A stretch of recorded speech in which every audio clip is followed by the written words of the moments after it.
हो, आजचा दिवस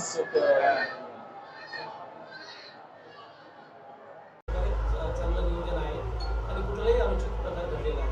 त्यावेळेस किती जवान होते आणि वरिष्ठांचं काय मत? दक्षिण भारतातील खंडोबा देवस्थान हे प्रसिद्ध देवस्थान आहे.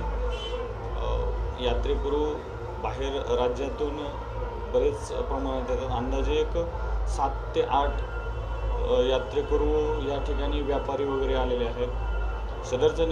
सदरची यात्रा ही 10 तारखेपासून ते 15 तारखेपर्यंत प्रशासकीय यात्रा म्हणजे प्रशासकीय नियोजन, पशुप्रदर्शन, श्वान प्रदर्शन, कृषी प्रदर्शन, लावणी महोत्सव, कला महोत्सव, शंकरपट अशा पद्धतीचे विविध कार्यक्रम होते.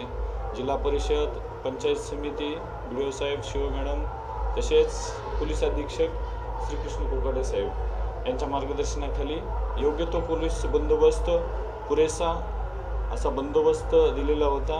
ह्यावर्षी विशेष म्हणजे CCTV कॅमेरे लावण्यात आलेले होते. स्पीकरची व्यवस्था जागोजागी करण्यात आलेली होती. त्यामुळे आम्हाला ह्यांचं खूप मदत झालेली आहे. जवळपास 45 ते 50 लहान मुलं, वयोवृद्ध असे मिळून जे हरवलेले होते ते अलाउन्समेंट केलं आणि CCTVमध्ये जे स्पॉट आयडेंटिफाय केलेत त्या ठिकाणी त्यांना आम्हाला मिळून आलेले आहेत. बिलकुल म्हणजे अशा पद्धतीने ही यात्रा चालू आहे.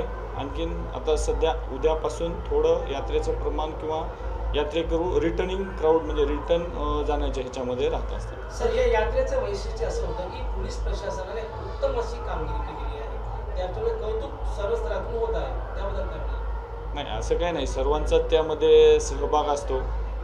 पोलीसच म्हणून पोलीस म्हणजे आमचे SP साहेब, ॲडिशनल साहेब आणि SDPO साहेब यांच्या मार्गदर्शनाखाली सर्व स्टाफ आणि अधिकारी काम करत आहेत आणि योग्य पद्धतीनं हा बंदोबस्त पार पाडणार आणि निश्चित ग्वाही देतो की शांततेच्या मार्गाने हा बंदोबस्त पूर्ण होऊन जाईल. सर, दरवर्षी माळेगाव यात्रेमध्ये चोरीचं प्रमाण मोठ्या प्रमाणात व्हायचं. यावर्षी CCTV आणि अलाउन्समेंट केल्यामुळे पोलीस प्रशासनाला किती मदत झाली आणि काही आपल्याकडे गुन्हे दाखल झाले आहेत का? अद्यापपर्यंत CCTV आणि अलाउन्समेंट स्पीकरचं असल्यामुळे चोरीची घटनेचा कुठलाही FIR वगैरे काही अद्यापर्यंत दाखल झालेला नाही आहे.